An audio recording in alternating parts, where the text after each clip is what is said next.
యేసు నీకే అంకితం.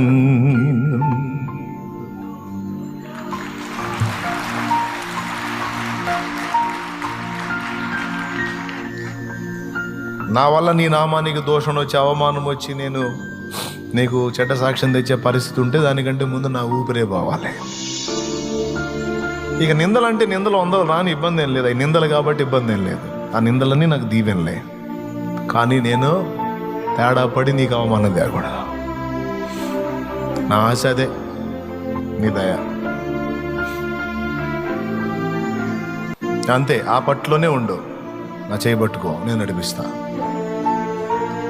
ఆ చిరుప్రాయంలో నేను దేవుని పనికి వచ్చినప్పుడు దేవుడు నాతో మాట్లాడి నన్ను నిలబెట్టి నా నుండి చేయించిన తీర్మానం ఆయన కృపతో స్థిరపరుచుకుంటూ ఇంత దూరం తీసుకొచ్చి నా బ్రతుకును దీవెనకరంగా మార్చాడా.